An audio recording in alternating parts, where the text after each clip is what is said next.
Assalamualaikum warahmatullahi wabarakatuh. Alhamdulillah wassalatu wassalamu ala Rasulillah Sayyidina wa maulana Muhammad ibni Abdullah wa ala alihi wa sahbihi wa man tabi'ahu wa mawalah. Subhanaka la ilma lana illa ma 'allamtana innaka antal alimul hakim. Rabbi syrah li sadri wa yassir li amri wa hlul 'uqdatam min lisani yafqahu qawli. Bapak-bapak, ibu-ibu, hadirin hadirat, muslimin muslimat, jamaah fardhu subuh, insyaallah kita semua dimuliakan Allah Subhanahu wa taala. Amin ya rabbal alamin. A'udzu billahi minasyaitonir rajim. Wa idza qara'tal Qur'an, kalau membaca Al-Qur'an, fasta'iz billah, maka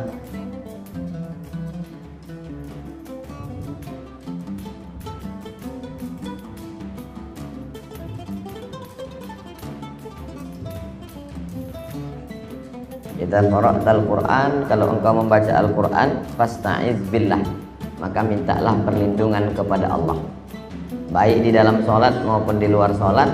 Ketika awal membaca ayat Quran, maka kita mengucapkan a'udzu billahi minasyaitonir rajim. Dalam mazhab Syafi'i, setiap Al-Fatihah di awal rakaat pakai a'udzu billah, dibaca sir, a'udzu billahi minasyaitonir rajim, bismillahirrahmanirrahim. Salat zuhur 4 kali, salat asar 4 kali, salat maghrib 3 kali, salat isya 4 kali, salat subuh 2 kali. Sedangkan menurut mazhab Hanafi, membaca a'udzubillahnya sekali saja pada rakaat yang pertama. Habis baca iftitah, a'udzubillahi minasyaitonirrajim, bismillahirrahmanirrahim, sir, alhamdulillahi rabbil alamin. Jadi membaca a'udzubillah di dalam sholat tak sepakat beberapa mazhab. Sedangkan di luar sholat, maka ketika di awal, maka saya di awal membaca a'udzubillah, a'udzubillahi minasyaitonirrajim. Kenapa kita perlu membaca a'udzubillah? Supaya jangan sampai masuk setan ke dalam pikiran kita. Ayatnya betul tapi tafsirnya salah, diselewengkan setan. Kalau ada orang minum khamar, di dalam hatinya dia sadar dia salah, cuman mungkin dia merasa umurnya masih panjang, mungkin nantilah bertobat. Kalau ada orang berzina, mohon maaf, begitu juga, dia sadar salah. Tapi orang yang diselewengkan pikirannya ketika membaca ayat Quran, lalu menafsirkannya dengan tafsiran-tafsiran yang sesat. Semua agama benar, innalladzina amanu walladzina hadu wan nasara was-sabiin man amana billahi wal yawmil akhir fala khaufun 'alaihim wa lahum yahzanun. Ayatnya betul, tapi tafsirnya menyimpang, menyeleweng. Innalladzina amanu, orang yang beriman, walladzina hadu, orang Yahudi, wan nasara, orang Nasrani, was-sabiin, orang yang menyembah bintang-bintang, la khaufun 'alaihim wa lahum yahzanun, mereka tidak akan merasakan rasa takut dan tak akan sedih. Maksudnya masuk surga. Orang beriman, orang Yahudi, orang Nasrani, penyembah bintang-bintang, beriman kepada Allah dan hari akhirat, masuk surga. Mana bisa begitu? Yang masuk surga hanya orang beriman, bersyahadat la ilaha illallah Muhammadur Rasulullah. Sedangkan yang tiga ini, lalu kenapa di sini disebutkan? Maksudnya sebelum datang Nabi Muhammad sallallahu alaihi wasallam. Sebelum datang Nabi Muhammad sallallahu alaihi wasallam, orang tidak dilihat agamanya, tapi yang dilihat adalah dia berbuat baik, diberi balasan. Setelah Nabi Muhammad sallallahu alaihi wasallam datang, sebaik apapun orang, kalau dia tidak mengikut Nabi Muhammad, tidak diterima. Innad dina indallahil Islam, agama di sisi Allah Islam. Wa may yabtaghi ghairal islami dinan, siapa yang mencari agama selain Islam, falai yuqbala minhu, dia tak akan diterima. Wa huwa fil akhirati minal khasirin, di akhirat dia termasuk orang yang rugi. Jadi supaya pikiran kita itu betul, jangan sampai salah tafsir, maka membaca Al-Quran Sebelumnya minta perlindungan kepada Allah. A'udzubillahi minasyaitonirrajim. Setelah itu baru membaca basmalah. Basmalah, bismillahirrahmanirrahim. Hamdalah, alhamdulillahirabbil alamin. Tasbih, subhanallah. Takbir, Allahu akbar. Jadi kalau ada orang mengatakan marilah kita mengucapkan bismillah, yang sebetulnya marilah kita mengucapkan basmalah. Namanya basmalah, bunyinya bismillahirrahmanirrahim. Bismillahirrahmanirrahim dalam surat Al-Fatihah ikhtilaf ulama. Menurut mazhab Syafi'i dibaca jahar. Masjid kita imamnya ikut mazhab Syafi'i. Bismillahirrahmanirrahim. Alhamdulillahi rabbil alamin. Ar-Rahmanir-Rahim. Tapi kalau kita pergi umrah, kita sholat di Masjid Nabawi, bismillahnya sir. Alhamdulillahi rabbil alamin. Dan kalau kita pergi ke Maroko, Aljazair, Tunisia, Mauritania, 4 negara di ujung, tak baca bismillah sama sekali. Langsung Alhamdulillahi rabbil alamin. Karena ikhtilaf tentang basmalah. Bismillah yang sepakat ulama, tak ada ikhtilaf.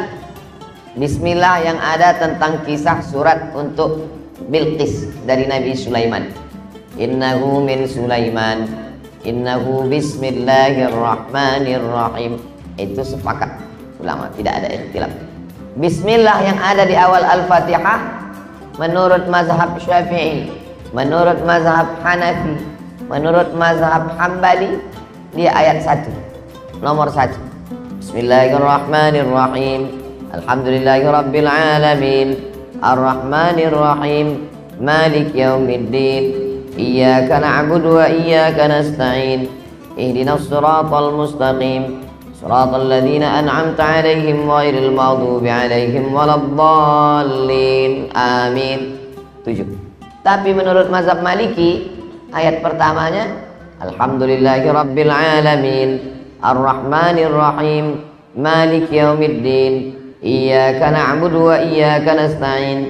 Ihdinas siratal mustaqim. Siratal ladzina an'amta 'alaihim ghairil maghdubi 'alaihim waladdallin. Amin. Bismillah yang ada di dalam surat Nabi Sulaiman untuk Ratu Bilqis sepakat semua ulama, dia ayat Al-Quran. Bismillahirrahmanirrahim. Bismillah yang ada di pangkal Al-Fatihah ikhtilaf. Mazhab Maliki mengatakan bukan masuk surat Al-Fatihah. Dia hanya pemisah antara satu surat dengan surat yang lain. Surat Al-Ikhlas, Qul huwallah. Habis Al-Ikhlas, Al-Falaq, Qul a'udzu birabbil falaq. Pemisah antara satu surat dengan surat, bismillah di tengah. Bismillahirrahmanirrahim. Surat Al-Falaq. Di bawah Al-Falaq An-Nas. Dari Al-Falaq ke An-Nas ada pemisah. Pemisahnya itu Bismillahirrahmanirrahim. Dia bukan ayat. Maka tidak ditulis di situ Bismillahirrahmanirrahim ayat 1. Tidak. Karena dia fungsinya sebagai pemisah. Tapi dalam mazhab Syafi'i, imam tetap membaca bismillah dengan jahar walaupun pemisah. Contohnya imam kita tadi membaca bismillah jahar ketika habis Al-Fatihah, membaca Ad-Duha. Ghairil maghdubi 'alaihim waladdallin. Amin. Baca jahar. Bismillahirrahmanirrahim. Wad-duha. Kenapa dibaca jahar bismillahnya? Padahal itu bukan angka 1. Karena walaupun dia pemisah dibaca jahar menurut mazhab Syafi'i. Penting kita mengkaji supaya kalau ada orang membuat sesuatu kita tahu. Salat kita di Masjid At-Taqwa. Masjid At-Taqwa punya Muhammadiyah. Muhammadiyah imamnya dia baca bismillah sir. Bismillahirrahmanirrahim. Alhamdulillahirabbil alamin. Loh, kenapa dia baca sir? Karena Muhammadiyah organisasi yang memakai majelis tarjih. Dalam majelis tarjih kadang-kadang mentarjihkan mazhab Hanafi, kadang-kadang mentarjihkan mazhab Maliki, kadang-kadang mentarjihkan mazhab Syafi'i. Tarjih artinya menguatkan. Dalam masalah basmalah mereka mentarjihkan mazhab Hanafi. Dalam masalah kunut subuh mentarjihkan mazhab Hambali. Dalam masalah bersentuhan laki-laki dengan perempuan wudu mentarjihkan mazhab Maliki. Tapi dalam masalah nikah wali mesti ada, tetap mentarjihkan mazhab Syafi'i. Dan keempat-empatnya ini, mazhab paling tua Hanafi, nomor 2 Maliki, nomor 3 Syafi'i, nomor 4 Hambali. Keempat-empatnya adalah mazhab Ahlus Sunnah wal Jamaah. Tak mungkin kita mengatakan Imam Hanafi sesat, tak mungkin kita mengatakan Imam Hambali sesat, tak mungkin mengatakan Imam Maliki sesat, karena keempat-empatnya adalah imam-imam dalam Ahlus Sunnah wal Jamaah. Tapi walaupun keempat-empatnya Ahlus Sunnah wal Jamaah, datanglah saya ke Duri, diminta oleh imam, diminta oleh masyarakat, Ustadz majulah menjadi imam. Saya maju ke depan, Allahu Akbar. Saya pakai mazhab Maliki karena saya kuliah di Maroko. Guru-guru saya selama 2 tahun 100% Maliki. Tak ada mazhab Hanafi, tak ada mazhab Syafi'i. Lalu saat maju ke depan, saya pakai mazhab Maliki. Bismillah. Tak pakai bismillah. Alhamdulillahi Rabbil Alamin, Ar-Rahmanir Rahim, Maliki Yaumiddin. Mereka pakai qiraat Warsh. Kita di Indonesia pakai qiraat Hafs, ma-nya panjang, Maliki Yaumiddin. Qiraat Warsh pendek, Maliki Yaumiddin. Secara fikih tak salah. Salah Ustaz Somad? Dia tak salah. Dia di Maroko belajar mazhab Maliki, dan Imam Malik gurunya Imam Syafi'i. Imam Syafi'i berguru kepada Imam Malik bin Anas. Tapi secara adab tidak betul, karena masyarakat di sekitar musola kita rupanya bermazhab Syafi'i. Tiba-tiba saya datang membawa mazhab yang berbeda dengan masyarakat. Tak boleh menimbulkan fitnah bagi orang awam. Sehingga selesai sholat, jamaah mulai berbisik, kenapa beda imamnya? Karena tidak semua orang alim, tak semua orang tahu, tak semua orang mengaji tentang mazhab. Itulah makanya kalau kita berkumpul, yang paling layak menjadi imam adalah imam ratib. Imam ratib artinya imam tetap yang sudah diangkat oleh sultan. Sultan Iskandar Muda mengangkat mufti.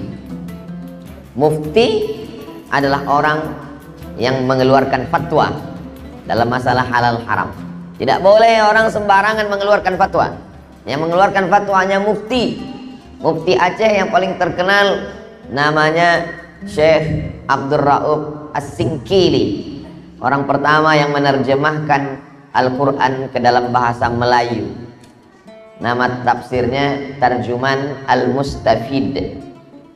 Dia ambil dari tafsir Al-Baydawi. Kalau tak ada Syekh Abdul Rauf As-Singkili, mufti Aceh, maka orang Melayu tak ada yang paham Al-Quran. Sampai akhirnya dia menuliskan terjemah ke dalam bahasa Melayu. Barulah diikuti oleh yang lain, diterjemahkan mereka. Di antara mufti namanya Syekh Nuruddin Ar-Raniri. Syekh Nuruddin Ar-Raniri menulis kitab fikih, fikih toharah, fikih salat, fikih zakat. Nama kitabnya As-Siratul Mustaqim, pakai bahasa Melayu. Datanglah mufti pula dari kerajaan Banjar, namanya Syekh Muhammad Arsyad Al-Banjari, mensyarah, menjelaskan kitab mufti Aceh pakai bahasa Melayu juga. Orang Aceh menulis kitab pakai bahasa Melayu, orang Banjar menulis kitab pakai bahasa Melayu. Berjumpa orang Aceh dari Sumatera dengan orang Banjar dari Kalimantan. Orang Aceh tak paham bahasa Banjar, orang Banjar tak paham bahasa Aceh. Kedua-duanya menemukan titik menulis pakai bahasa Melayu. Itulah mengapa ketika Indonesia merdeka, Presiden Soekarno walaupun dia orang Jawa, tak dipakainya bahasa nasional bahasa Jawa, tapi dipakainya bahasa yang dari dulu menyatukan orang seluruh pesisir dari Papua hingga ke Semenanjung Malaya. Yang menyatukan itu adalah bahasa Melayu. diambil dari bahasa Melayu Riau, dijadikan sebagai bahasa Indonesia. Jamaah yang dimuliakan Allah Subhanahu wa taala. Setelah membaca basmalah bismillahirrahmanirrahim, barulah membaca ayat. Ayat yang dipilih oleh imam kita subuh ini adalah ad-duha. Wa di pangkalnya adalah sumpah. Kita kalau mau bersumpah menggunakan huruf wa atau huruf ba atau huruf ta. Makanya ketika bersumpah hakim meminta, apakah Anda jujur dalam perkataan Anda di pengadilan ini? Iya. Maka diminta bersumpah, wallahi, tallahi, billahi. Bahasa Indonesianya demi Allah. Maka setelah bersumpah biasanya kita mau mengucapkan sesuatu yang benar. Datang kamu besok pagi, insya Allah. Betul kamu datang besok pagi? Betul, insya Allah saya datang. Tapi kalau sudah 3 kali ditanya, betul-betul kamu datang besok datang, maka dia bersumpah, wallahi demi Allah saya datang, insya Allah. Maka begitu juga Allah Subhanahu wa ta'ala untuk menyampaikan sesuatu yang amat sangat penting, diawalinya dengan sumpah. Bedanya kalau kita bersumpah menyebut Allah, sedangkan Allah bersumpah menyebut makhluknya yang besar. Allah bersumpah dengan matahari, wasyamsi wa duhaha. Allah bersumpah demi bintang-bintang, wan najmi idza hawa.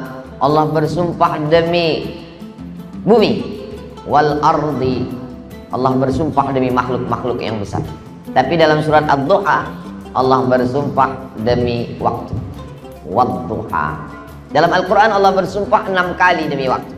Yang pertama waktu fajar, ketika masuk fajar shadiq. Fajar terbagi 2, satu namanya fajar shadiq, satu namanya fajar kadhib.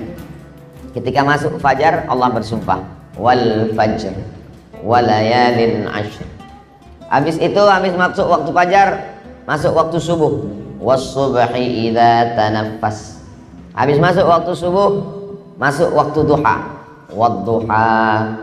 Habis itu masuk waktu siang, wan nahari idza tajalla. Habis itu masuk waktu asar, wal asri innal insana lafi khusr.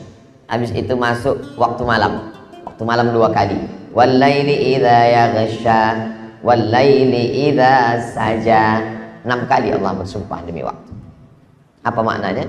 Menunjukkan nikmat yang paling besar. Sampai-sampai Allah bersumpah 6 kali, itu adalah waktu. Maka jangan sia-siakan waktu. Dan orang yang paling waktunya bermanfaat adalah orang Islam. Yang menyatakan begitu bukan orang Islam. Kalau orang Islam mengatakan waktu kamilah yang paling banyak berisi, itu apologi, membela agamanya sendiri. Waktu yang paling banyak bermanfaat orang Islam, karena orang yang paling awal bangun orang Islam. Dia wajib bangun ketika fajar shadiq. Fajar kazib belum, fajar shadiq. Dulu orang sebelum ada jam dia bangun keluar rumah menengok sudah ada fajar shadiq atau belum. Sekarang tidak lagi, karena sudah ada jam yang disusun oleh lembaga Badan Hisab dan Ruqyah yang ada di Kementerian Agama. Itulah yang mengeluarkan waktu jam sholat selama setahun. Kita tinggal ikut saja, maka kita pakai itu hari ini. Lalu kemudian waktu yang pertama kali nanti ditanya oleh Allah Subhanahu wa ta'ala, inna awwala ma yuhasabu bihil abdu yaumal qiyamah. Yang pertama kali dihisab, yang pertama kali nanti ditanya pada hari kiamat adalah salat. Yang pertama kali ditanya salat. Nanti habis tausiah baru lagi. Inna awwala ma yuhasabu bihil abdu yaumal qiyamah salat. Yang pertama kali dihisab, ditanya tentang nikmat Allah Subhanahu wa ta'ala adalah waktu. Kenapa yang pertama ditanya Allah itu waktu? Karena nikmat yang pertama diberinya waktu. Inna ahadakum yujma'u khalquhu fi batni ummihi 40 yawman nutfah. 40 hari dalam bentuk cairan. Summa yakunu 'alaqatan mithla dzalik. Hilangkan eko mik. 40 hari dalam bentuk darah. Summa yakunu mudghatan mithla dzalik. 40 hari dalam bentuk daging. 40 hari dalam bentuk air, 40 hari dalam bentuk darah, 40 hari dalam bentuk daging. 40, 120 hari. 4 bulan. 4 bulan umur kandungan, yursalul malaku, dikirimkan malaikat. Malaikat membawa ruh. Jadi ruh sudah siap. Ruh kita dengan ruh emak kita sama tuanya di alam arwah. Bedanya dia duluan dikirimkan, sedangkan ruh kita menunggu. Lalu kemudian ruh kita dikirimkan pula masuk. Akhirnya berjumpa ruh dengan jasad. Itulah pertama kali kita mendapatkan waktu. Biasanya orang menghitung, mengukur waktu itu ketika dia lahir ke dunia. Waktu dihitung bukan waktu lahir di dunia. Waktu dihitung ketika roh berjumpa dengan jasad. Di saat roh berjumpa dengan jasad, ekonya bukan suaranya dikecilkan. Eko itu untuk penyanyi dangdut. Karena menggema dia apa ke telinga kita dibuat.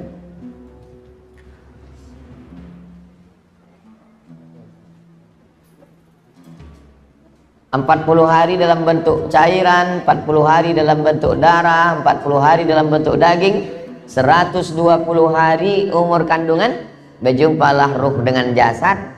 Itulah pertama kali kita dapat waktu. Dapat harta nanti. Setelah lahir ke dunia dapat harta warisan, bertanam kebun sawit, bertanam getah karet, baru dapat harta, berdagang, berniaga, merantau.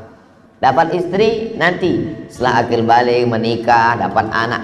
Nikmat yang pertama yang kita dapat nikmat waktu. Kita menyebutnya umur. Makanya nanti waktu kita mati pun itu dulu yang pertama ditanya. Inna awwala ma yuhasabu bihil abdu yaumal qiyamah sholatu. Tapi dalam hadis Ustadz yang pertama kali ditanya sholat. Itu ibadah. Nikmat pertama yang ditanya ibadah sholat. Zakat, puasa nanti. Tapi masalah nikmat yang diberikan Allah adalah la tazulu qadama abdin. Kaki anak Adam akan tetap tegak berdiri hatta yus'al, sampai dia disoal. Yang pertama, an umrihi fima afnah. Umurnya kemana saja dihabiskan. Jadi semua umur kita ini nanti akan diminta pertanggungjawaban di hadapan Allah Subhanahu wa ta'ala. Bagaimana cara merubah supaya umur kita ini bernilai ibadah? Maka dalam Islam diajarkan menyebut nama Allah. Kalau sudah disebut nama Allah, yang bukan ibadah berubah menjadi ibadah. Makan itu bukan ibadah. Binatang pun maaf cakap makan. Orang kafir pun makan. Tapi makan kita menjadi ibadah. Disebut nama Allah. Bismillah. Allahumma barik lana fima razaqtana wa qina azabannar. Masuk ke toilet WC.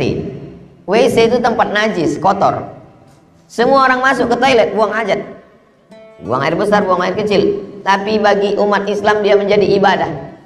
Kenapa masuk ke toilet menjadi ibadah? Karena menyebut nama Allah. Allahumma inni a'udzubika minal khubuthi wal khaba'ith. Maka semua waktu kita ini kita isi dengan ibadah. Makanya orang yang bertarekat tidak pernah waktunya kosong daripada menyebut nama Allah.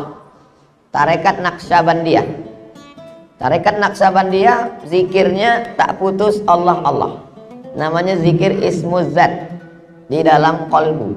Tidak disuarakan di mulut, tidak bergerak bibir, tidak bergerak lidah. Hanya di dalam saja. Allah Allah Allah Allah Allah Allah Allah Allah Allah Allah Allah. Supaya apa? Supaya semua waktu ini bernilai ibadah. Itulah yang dilakukan orang ketika bersuluk. Mursyid tarekat Naqsyabandiyah di Aceh, Abu Mudi Mesra. Ada pantai timur, ada pantai barat. Pulau Sumatera, pantai timur, pantai barat. Pantai barat Abu Tumin, Abu Mudi, Abu Kutakrung. Pantai timur ini keluarga besar dari Syekh Mudawali yang membawa tarekat Naqsyabandiyah ke Aceh. Syekh Mudawali bersuluk mengambil tarekat Naqsyabandiyah kepada Syekh sekarang pondok pesantren Darussalam Batu Besurat, dipimpin oleh Syekh Alaidin. Syekh Alaidin punya ayah namanya Syekh Buya Aidarus. Syekh Buya Aidarus belajar ke Syekh Mudawali di pesantren Darussalam. Dari Syekh Mudawali belajar ke, sekarang sudah berubah menjadi PLTA Kota 13 Kota Panjang. PLTA sudah menjadi pembangkit tenaga listrik. Dipindahkan kampung itu di Kabun, Rokan Hulu.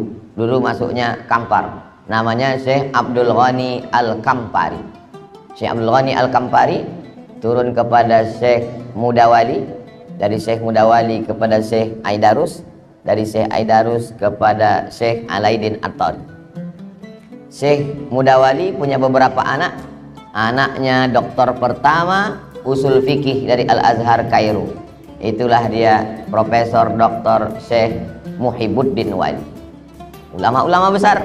Mereka lah yang mengajarkan tarekat Naqsyabandiyah ini.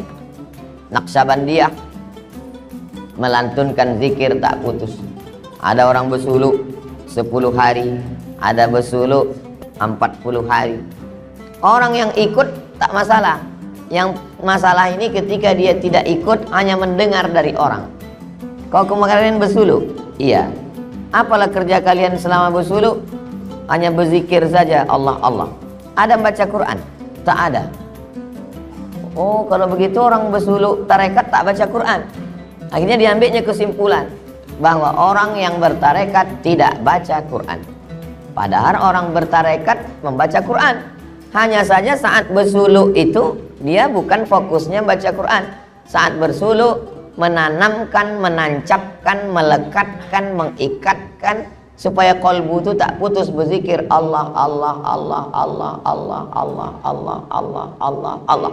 Supaya apapun kerja dia macam memasukkan aplikasi ke dalam laptop. Ada namanya aplikasi antivirus, dimasukkan ke dalam laptop supaya laptop ini kemanapun dibawa diserang virus tak kena. Begitu juga lah set upkan aplikasi zikir Allah Allah ke dalam kalbu selama 10 hari. Tapi ada yang paling panjang di bulan Ramadan 40 hari. Kenapa makannya dibuat nasi putih tak bercampur daging dan lain-lain? Supaya lebih fokus berzikir. Yang sebetulnya dia tak makan apa-apa, puasa terus. Karena kalau makanannya ada ayam, ada daging, mengandung libido seksual, tidak fokus. Ini bukan seumur hidup. Bukan seumur hidup menjadi vegetarian. Maksudnya supaya untuk hanya fokus berzikir. Jadi kalau kita tidak paham, la taqfu ma laisa laka bihi ilmun. Jangan engkau bicara pada sesuatu yang engkau tak tahu. Kenapa mereka tujuannya supaya berzikir terus? Supaya waktu ini bisa dipertanggungjawabkan di hadapan Allah Subhanahu wa ta'ala. Karena semua kita nanti akan ditanya, la tus'alunna yauma idzin 'anin na'im. Semua kamu akan ditanya, dan di antara yang ditanya itu adalah nikmat waktu. Maka Allah bersumpah demi nikmat waktu, wadduha.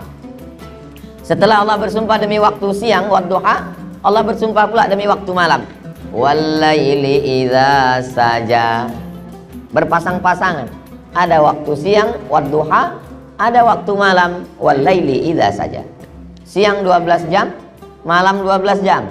Siang tambah malam 12 tambah 12, 24 jam. Selama 24 jam ekonya tak hilang, suaranya dikecilkan. Balikkan macam yang tadi.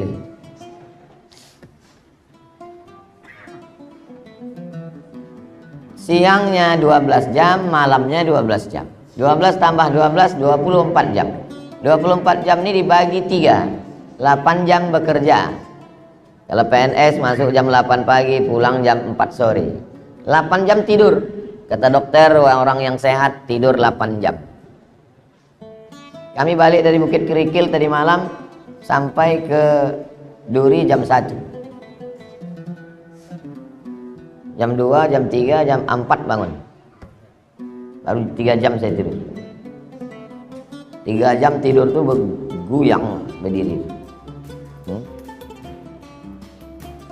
Jadi orang berpikir begini, orang berpikir, Ustadz Somad jarang-jarang datang, kita manfaatkan waktunya. Subuh kita isi, duha kita isi. Tak dipikirkannya Ustadz ini kapan tidur. Jadi orang selalu berpikir kita manfaatkan waktu Ustadz ini. Itulah perlunya kita berpikir ganda. Berpikir ganda itu artinya melihat dari banyak sisi. Tengok seksi ini, tengok sisi. Memang betul, waktunya mesti manfaat kita pakai. Tapi dia juga manusia. Dia bukan laptop, dia bukan komputer. Perlu berpikir menengok dari banyak sisi. Waktu siang, wadduha. Waktu malam, wal laili idza saja. Begitu Allah memasangkan dalam surat wadduha itu berpasangan. Allah selalu menyebutkan ada siang, ada malam. Siang wadduha, malam wal laili idza saja. Disatukan siang dan malam ini 12 jam 12 jadi 24. 24 sekarang dibagi orang jadi 3. 8 jam tidur, 8 jam kerja. Yang 8 jam ini tak tahu pergi kemana. Warung kopi, internet, ngobrol, cerita. Tapi kalau orang bertarekat, tarekat Naqsabandiyah. Oh, di Aceh Ustadz bukan cuma Naqsabandiyah, ya. Lebih tua daripada Naqsabandiyah, tarekat Sattariyah. Abu Kutakrung Sattariyah. Tarekat Sattariyah ini dari mana? Dari Madinah. Di Madinah ada ulama besar namanya Imam Ahmad Al-Qushashi. Imam Ahmad Al-Qushashi menurunkan kepada muridnya. Nama muridnya Syekh Abdul Rauf As-Singkili dari Singkil, Aceh. Balik dia ke Aceh, diajarkannya ke murid-muridnya. Datanglah orang dari Jawa Barat. Dari Jawa Barat datang ke Aceh, mengambil tarekat Sattariyah. Namanya Syekh Abdul Muhi Pamijahan. Datang satu lagi dari Makassar, Sulawesi Selatan. Saya baru pulang dari Makassar. Dari Pekanbaru ke Jakarta 1,5 jam. Dari Jakarta ke Makassar hampir 2 jam. Setengah hari baru sampai naik pesawat. Zaman dulu orang Makassar datang ke Aceh. Syekh Yusuf Al-Makassari, makamnya di Afrika Selatan, dibuang oleh Belanda. Mengambil tarekat Sattariyah kepada Syekh Abdul Rauf Singkil, mufti Aceh. Lalu kemudian datang seorang laki-laki namanya Pono, menjumpai Syekh Abdul Rauf As-Singkili. Syekh Abdul Rauf As-Singkili makan sirih. Orang biasanya kalau mau meminang membawa tepak sirih. Di dalam tepak sirih ini ada sirih, ada kapur, ada pinang muda, ada gambir. Syekh Abdul Rauf Singkil makan sirih. Satu riwayat menyebut cincin, yang satu riwayat menyebut tepak sirih. Saya pakai riwayat Hawas Abdullah dari Pontianak. Katanya tepak sirih. Jatuh tepak sirihnya ke dalam WC.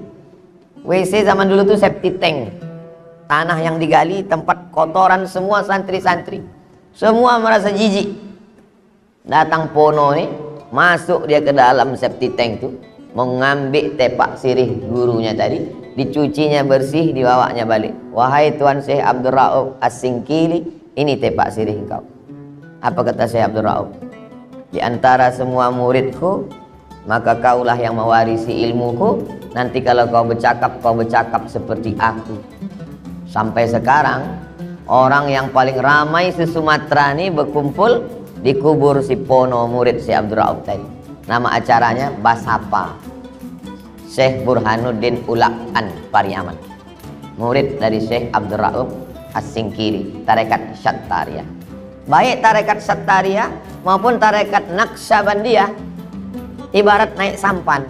Kebetulan sampannya nama nakhodanya Syekh Abdullah Sattari, maka nama sampannya dibilang orang, sampan apa tuh? Sampan Sattariyah. Kebetulan sampan ini nama nakhodanya Bahauddin Naqsabandi. Jadi ditunjuk orang, apa nama sampan tuh? Namanya sampan Naqsabandiyah. Sampannya sama, nakhodanya beda, lautnya sama. Lautnya sama-sama la ilaha illallah Muhammadur Rasulullah. Pulau yang mau dituju pun sama. Pulaunya pulau apa? Ilahi anta maksudi wa ridhaka matlubi. Yang mau dilembutkan hati, berzikir la ilaha illallah. Afdalul dzikri fa'lam annahu la ilaha illallah Muhammadur Rasulullah sallallahu alaihi wasallam. Kalimatu haqqin 'alaiha nahya wa 'alaiha namutu wa biha nub'atsu. Maka tak pernah orang Aceh berkelahi hanya gara-gara beda tarekat. Belum pernah. Yang Sattariyah mengamalkan Sattariyah, yang Naqsyabandiyah mengamalkan Naqsyabandiyah karena mereka sama-sama tenggelam dalam laut ma'rifatullah. Allah, Allah, Allah, Allah, Allah, supaya siangnya ibadah, malamnya ibadah. Itulah yang disebut dalam Al-Quran, alladzina yadhkurunallah, orang-orang yang mengingat Allah qiyaman, tegak, wa qu'udan, duduk, wa ala junubihim, berbaring, tegak, duduk, berbaring, tetap menyebut Allah, Allah, Allah, Allah, walaupun tak berbunyi. Walaupun di pasar berjual ikan, menghitung, tetap Allah, Allah. Walaupun di kantor mengetik, dalamnya tetap Allah. Apa manfaatnya? Kalau dia pedagang, bertarekat dia, maka dia tak akan curang timbangan. Karena dalam, tak mungkin di dalam Allah, Allah, Allah, Allah curang timbangan, tak mungkin. Kalau dia pegawai, kerja dia di kantor camat, kerja dia di kantor bupati, tak akan mungkin dia mark up proyek, karena di dalam berzikir Allah, Allah, Allah, Allah. Kalau dia jadi polisi, dia jadi tentara, perang dia menghadapi KKB, pemberontak di Papua, tak akan mungkin dia takut mati. Tinggal anak bini pergi, dia tak akan takut mati. Kenapa tak takut mati? Karena di dalam itu Allah, Allah, Allah, Allah. Orang tarekat sudah ditalkin sebelum mati. Mutu qabla an tamutu. Waktu bersuluk itu mandi, mandi taubat, macam mandi jenazah. Dipakaikan kain kafan, dibisikkan ke telinganya sebelah kanan, la ilaha illallah, mati sebelum mati. Maka kalau ada orang mengatakan bersuluk sebaiknya setelah tua-tua, enggak, bagus bersuluk muda supaya tak takut mati. Sehingga kalau sudah dia bersuluk, dia menganggap hidup ini hanya sebagai titipan dari Allah. Setelah itu kalau mati, dia akan siap. Orang selalu menganggap orang kalau sudah bersuluk tidak mementingkan dunia, hanya berzikir saja. Kalaulah orang bertarekat hanya berzikir saja, tak mementingkan dunia, hanya dalam kelambu menutup berzikir Allah, Allah, tak akan mungkin Belanda mengusir Syekh Yusuf. Syekh Yusuf, murid Syekh Abdurraub Singkil, dibuang Belanda ke Ceylon karena melawan Belanda bersama Kesultanan Cirebon, maka dibuang ke Ceylon. Sampai di Ceylon dia berdakwah. Ceylon itu sekarang Sri Lanka. Dibuang dari Indonesia ke Sri Lanka, sampai di Sri Lanka dia tak putus asa. Kenapa tak putus asa? Karena di dalam qalbu Allah, Allah, Allah, Allah. Bagi dia dimanapun dia berada, dia selalu bersama dengan Allah. Akhirnya di Ceylon dia berdakwah, orang Ceylon masuk Islam. Tak puas hati dibuang lagi ke Afrika Selatan. Nama kotanya Cape Town. Sampai di sana dia pun tetap juga berdakwah, dan ada satu kampung namanya Kampung Melayu. Pada saat Presiden Soeharto datang, dibangunlah masjid Syekh Yusuf Makassar. Sampai hari ini masih tetap tegak berdiri. Presiden Nelson Mandela memberikan penghargaan sebagai pahlawan. Menobatkanlah Syekh Yusuf Makassar sebagai salah satu pahlawan di Afrika Selatan. Artinya apa? Seandainya dia hanya duduk berzikir di dalam kelambu, tak mungkin Belanda mengusir dia. Dia menggalang kekuatan. Kekuatan ada pada mursyid-mursyid tarekat. Seandainya orang itu hanya berzikir di rumah, Belanda tenang saja. Jangan pusing menghadapi orang tarekat. Mereka tak akan berjuang mengangkat senjata memerdekakan Indonesia. Mereka berzikir. Semua yang berjuang melawan ini adalah ulama-ulama yang berzikir. Dari Sumatera Barat, Imam Bonjol, Harimau Nan Salapan. Dari Aceh, Tengku Umar. Tengku Umar orang yang berzikir. Kata Tengku Umar, kalau aku mati malam ini aku mati syahid. Kalau aku hidup besok pagi, aku masih bisa minum kopi di Maulabu. Ucapan dia terakhir. Dikuburkan. Kuburnya itu pun juga ditakuti oleh Belanda. Dianggap mereka dia tak mati, karena murid-muridnya bergelora semangatnya. 6 bulan sesudah dikubur, digali mereka tuh kuburnya, ditemukan mereka. Jenazahnya dibawa oleh murid-muridnya, karena mereka mau mengambil kepalanya, mau ditunjukkan mereka, inilah kepala Tengku Umar, sudah kami potong. Murid-muridnya menjaga kubur gurunya, dibawa. 6 bulan di kubur ini, dibawa kubur yang kedua. Kubur yang sekarang itu kubur yang ketiga, 3 kali pindah. 6 bulan, pindah ke kubur kedua, pindah ke kubur ketiga. 6 bulan kok tak busuk Pak Ustadz dalam tanah. Janji Allah, la taqulu liman yuqtalu fi sabilillahi amwat, Jangan kau katakan orang yang mati fisabilillah itu mati. Dia tak mati, bal ahya, dia hidup. Tak busuk jenazahnya. Saya tak percayalah Pak Ustadz ada orang jenazahnya tak busuk. Ketika penggalian PLTA Kota Panjang, pemerintah mengumumkan daerah ini akan dikosongkan. Masyarakat yang punya rumah kelapa sawit akan dialihkan, ditransmigrasikan, pindah tempat. Dikasih tapak rumah, ganti rugi, dikasih kebun sawit. Kubur-kubur karena nanti akan tenggelam, pindahkan kubur-kubur nenek moyang kalian. Masyarakat masing-masing menggali kubur datuk nenek. Ketika digali, yang bercerita muridnya kepada saya, melihat kubur mursyid mereka, wajahnya macam pertama kali dikuburkan. Jangankan dagingnya dimakan cacing tanah, kain kafannya pun utuh. Allah cuma mau menunjukkan bahwa hadis tentang innallaha harramal arda ajsadal anbiya, Allah mengharamkan tanah memakan jasad para nabi. Berapa banyak ketika kota mengalami perluasan, dilebarkan, lalu kemudian pemakaman ini digali untuk dipindahkan, kubur tidak hancur. Kenapa? Karena penghafal Al-Quran, karena ulama. Kata Nabi SAW, inna salatakum ma'rudatun alayya, salawat kamu nanti semuanya akan dibawa ke kuburku. Lalu sahabat bertanya, kaifa salatuna ma'rudatun alaika, bagaimana mungkin salawatku dibawa ke kuburmu ya Rasulullah, waqad arimta, padahal badanmu sudah mati dimakan cacing tanah. Dijawab Nabi, innallaha harramal arda ajsadal anbiya, Allah mengharamkan tanah memakan jasad para nabi. Lalu bagaimana dengan ulama? Bagaimana dengan Tengku Umar? Mereka kan bukan nabi. Dijawab dalam hadis lain, al ulama warathatul anbiya, ulama pewaris para nabi.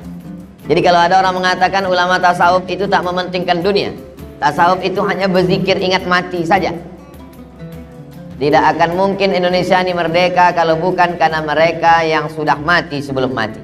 Karena dalam tasawuf diajarkan mutu qabla an tamutu, matilah kamu sebelum kamu mati. Jadi diajarkan zikir Allah, Allah, Allah, Allah, supaya siang dan malamnya bernilai ibadah.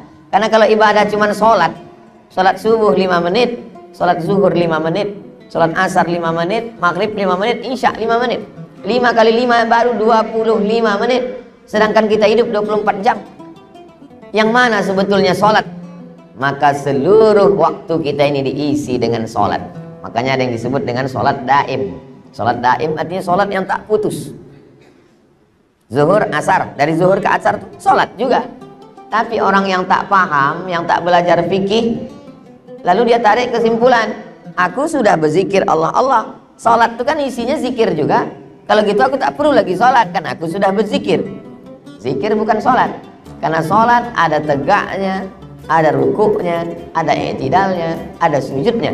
Maka orang bertarekat walaupun dia berzikir, dia tetap sholat. Dan orang sholat berzikir. Aqimis sholata li dzikri, tegakkanlah sholat untuk berzikir mengingat aku. Wadduha wal laili idza saja. Kalau siangnya berzikir, malamnya berzikir, janji Allah yang ketiga, ma wadda'aka rabbuka wa ma qala. Wadduha demi siang, isi siang dengan ibadah. Wal laili idza saja, demi malam, isi malammu dengan berzikir mengingat aku. Kalau kau isi 2 waktu ini, maka kau dapat yang ketiga, ma wadda'aka rabbuka wa ma qala. Allah tidak meninggalkanmu, Allah tidak membiarkanmu. Ayat ini turun karena datang istri Abu Lahab. Kata istri Abu Lahab, tarakaka syaitanuk, setanmu sudah meninggalkanmu wahai Muhammad. Wahyu tak turun. Beberapa hari wahyu tak turun. Maka istri Abu Lahab senang sekali. Setan Muhammad sudah meninggalkan Muhammad. Mereka tak percaya kepada Jibril. Dianggapnya Nabi Muhammad itu kesetanan. Maka mereka mengatakan Nabi Muhammad itu rajulun mashur, orang kena sihir. Mereka mengatakan Nabi Muhammad itu sahir, tukang sihir, kahin, dukun. Maka ketika wahyu tidak turun, kenapa wahyu tidak turun? Datanglah perempuan namanya Khawlah, mengambil batang sapu. Di bawah tempat tidur di rumah Nabi ada al-jarwu, bangkai anak anjing. Setelah dikeluarkan bangkai anak anjing tadi, turun malaikat Jibril membawa. Inilah ayat yang turun. Ma wadda'aka rabbuka wa ma qala. Tuhanmu tidak meninggalkanmu dan tidak membiarkanmu. Nabi bertanya ke Jibril, Jibril ya, kenapa engkau tidak turun beberapa hari ini? La nadkhulu buyutan fiha kalbun wa surah. Kami tak masuk ke dalam rumah kalau di rumah itu ada anjing. Inilah dalil orang Islam tak boleh memelihara anjing karena malaikat tidak turun. Yang dimaksud malaikat di situ malaikat rahmat. Malaikat maut masuk. Malaikat rahmat tidak turun ke rumah yang ada anjing. Itu tetangga saya Pak Ustadz selusin anjingnya. Kenapa duitnya banyak? Itu bukan rahmat, itu istidraj. Istidraj artinya laknat berbaju rahmat. Macam mana kita membedakan antara rahmat dengan laknat? Sama-sama mobil, sama-sama mereknya mobil, harganya sama, tokonya sama. Kalau dengan mobil itu menjadi rajin beribadah, rahmat. Kalau dengan mobil yang sama bertambah dosa, laknat. Sama-sama bantuan desa, 1 miliar satu desa. Kementerian yang mengucurkan dananya sama, duitnya dari APBN sama, tapi beda. Yang satu dibuatkan modal usaha, dibukakan jadi pondok pesantren gratis tahfiz Quran, modal ternak lele, modal ternak puyuh, modal usaha kuliner. Akhirnya masyarakat desa bangkit, rahmat. Yang satu lagi, kadesnya ditangkap karena AC karaoke, laknat. Bagaimana kita bisa membedakan bahwa jabatan ini rahmat dengan laknat? Dengan jabatan bisa membantu pondok pesantren, dengan tanda tangan kekuasaan bisa mengeluarkan peraturan daerah perda, rahmat. Dengan jabatan justru korupsi makan haram, laknat. Orang selalu menganggap kalau sehat rahmat, kalau sakit laknat. Bukan begitu cara pandangnya. Kalau kaya rahmat, kalau miskin laknat. Bukan begitu. Berapa banyak orang miskin dapat rahmat, orang kaya justru dapat laknat. Wadduha wal laili idza saja. Kalau kau buat dua, Allah balas dua. Ma wadda'aka rabbuka wa ma qala. Allah tidak meninggalkanmu dan Allah tidak membiarkanmu. Wadduha wal laili idza saja. Ma wadda'aka rabbuka wa ma qala. Yang keempat, walal akhiratu khairul laka minal ula. Keempat ayat ini Allah buat dua pasang. Dua pasang, dua pasang, dua pasang. Pasang yang pertama, wadduha wal laili idza saja, siang malam berpasangan. Pasangan yang kedua, ma wadda'aka rabbuka wa ma qala, kau tak ditinggalkan, kau tak dibiarkan. Pasangan yang ketiga, walal akhiratu khairul laka minal ula. Ada dunia, ada akhirat. Mana yang lebih utama? Walal akhiratu khairul laka minal ula. Akhirat lebih utama bagimu daripada dunia. Sampai jam berapa Ustadz sampaikan tausiah subuh nih? Sampai jam 6:10. Kenapa Ustadz berhenti jam 6:10? Supaya kita bisa sholat sunat isyraq 2 rakaat. Man sholat subha fi jama'atin. Siapa yang sholat subuh berjamaah, summa qa'ada yazkurullah, habis itu duduk di masjid hatta tatlu asyam, sampai terbit matahari. Summa yusalli rak'ataini, habis itu sholat sunat 2 rakaat. Tidak selamanya 6:10, bisa nanti berubah jadi 6:15, bisa jadi 6:25. 6:10 itu dari mana pengambilannya? Menengok waktu maghrib sekarang. Jam 6 maghrib sekarang, jam 6 sudah bisa sholat sunat isyraq. Kalau ragu, lewatkan 5 sampai 10 menit. Tidak boleh sholat 3. Pertama, tenggelam matahari. Kedua, tergelincir matahari. Ketiga, terbit matahari.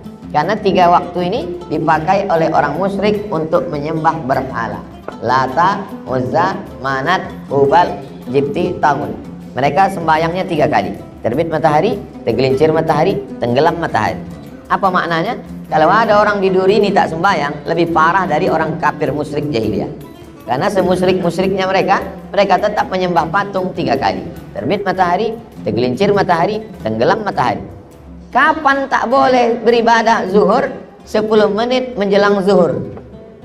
Jadi kalau sekarang zuhur jam 12.10, dari mulai jam 12 tak boleh sholat. Kecuali sholat itu ada sebabnya. Masuk masjid boleh. Sholat apa? Tahiyatul masjid. Kecuali ada sebabnya. Sholat apa? Sholat jenazah. Sebabnya? Sebab ada orang mati. Yang kedua, sholat setelah asar, menjelang tenggelam matahari, habis asar. Habis sholat asar diumumkan sama ketua masjid, habis sholat asar nih kita akan sholat jenazah. Mana boleh sholat? Habis asar kan waktu menyembah berhala. Boleh, karena ada sebab. Sebabnya apa? Ada orang mati. Makanya di Makkah Madinah habis sholat asar, as-salatu alal mayyiti yarhamkumullah. Sholat untuk mayat, semoga kamu dapat rahmat Allah. Kenapa dilaksanakan setelah asar? Karena ada sebabnya. Begitu juga habis sholat asar orang masuk ke masjid, ada pengajian ibu-ibu hari Jumat wirid Yasin. Habis asar tetap sholat tahiyatul masjid karena ada sebabnya. Wadduha wal laili idza saja ma wadda'aka rabbuka wa ma qala walal akhiratu khairul laka minal ula. Utamakan akhirat. Ya Rasulullah, bagaimana perbandingan dunia dengan akhirat? Pergi engkau ke tepi laut, celupkan satu jarimu ke dalam, habis itu tarik ke atas. Air yang menempel di kulit itulah dunia. Air yang tinggal di tengah laut itulah akhirat. Kalau tak ada laut, danau. Balik dari sini, pergi ke Dumai, masukkan tangan ke laut, habis itu tarik. Air yang menempel di kulit itulah dunia. Air yang tinggal di laut itulah akhirat. Kalau orang paham ini, dia tak sedih hidup di dunia dan tak sombong. Kalau kebetulan di dunia dia kaya, punya kebun sawit, punya ruko, punya macam-macam, itu hanya air yang menempel di tepi kulit.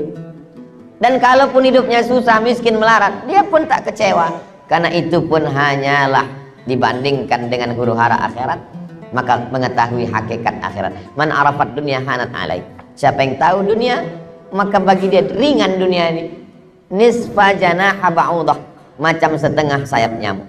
Dunia ini tak lebih tak kurang macam setengah sayap nyamuk yang tak ada apa-apa.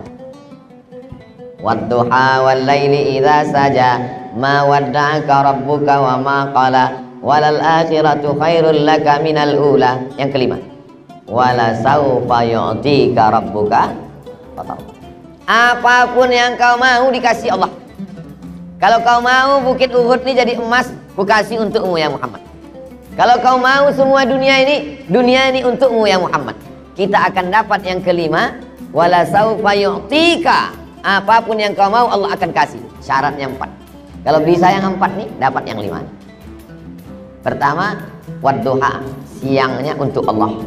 Yang kedua, walaili idza saja, malamnya untuk Allah. Yang ketiga, ma wadda'aka rabbuka wa ma qala, merasa selalu bersama Allah, tak dibiarkan, tak ditinggalkan Allah.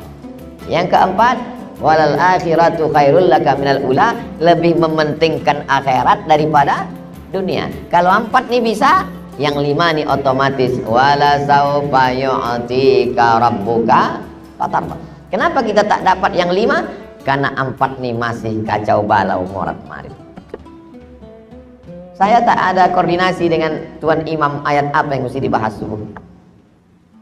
Beliau yang memilihkan kajian subuh supaya kita kaji duha. Dan wadduha ayat yang paling selalu saya bawa dalam sholat untuk mengingatkan saya.